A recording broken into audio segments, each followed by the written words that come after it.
Welcome to my pick of January, Big Hops. I picked this game due to my preference in 3D platformers, and the gameplay mechanics looked interesting and familiar. For this review, I will pick 5 aspects I loved and 5 aspects I hated.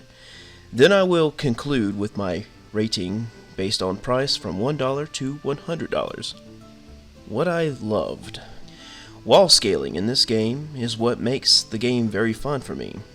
I'm not sure how much of it is intentional due to the massive amount of bypassing that can be achieved by simply hop diving and climbing.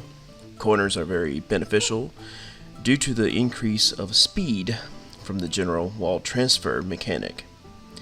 I didn't get too crazy with this until the near end of the game, and it vastly improved my second start of the game.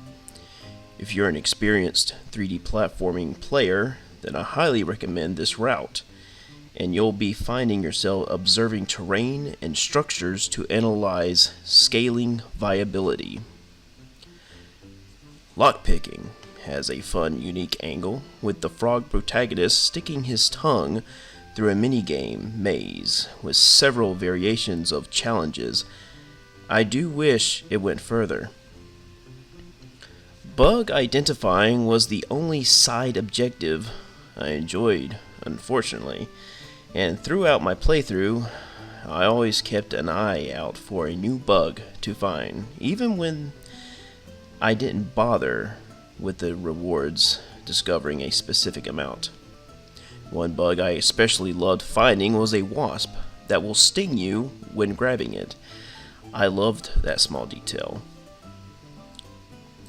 The minecart segment that is near the end of the game had the most challenging puzzles in my opinion, and the game actually forces solutions due to the carts acting as a key to a gate in a cave.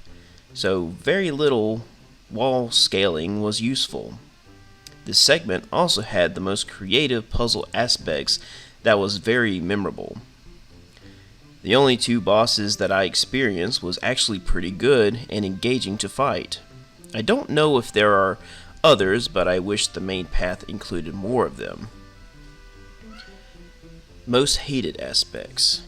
Side content is complicated and boring, which caused me to drop the game several times to eventually stick to the main path.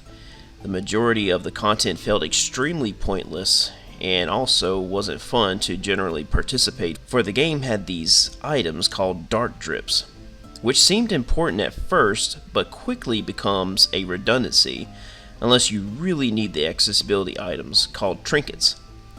That allows perks ranging from invincibility to more stamina. These trinkets can be applied to your backpack in limited slots that also can be increased through dart drips. Void segments are these gravity-defying platforming moments that occur several times, and it was the most annoying reoccurring event that's mandatory. Even when I was using wall scaling, these segments dragged for what felt like an eternity in gaming. Lacking challenging rewards was a devastating part because I love isolated platforming demands. However, there is no fun rewards for completing them. It's just more dark drips, which seems counterintuitive since dark drips only seem to be useful for accessibility, yet the game is asking players to complete challenges to obtain just one more chance at earning a perk? It's very odd to me, especially when you earn them by collecting smaller drips to earn a dark drip. Imagine completing a platforming challenge in Mario just to get 1 coin.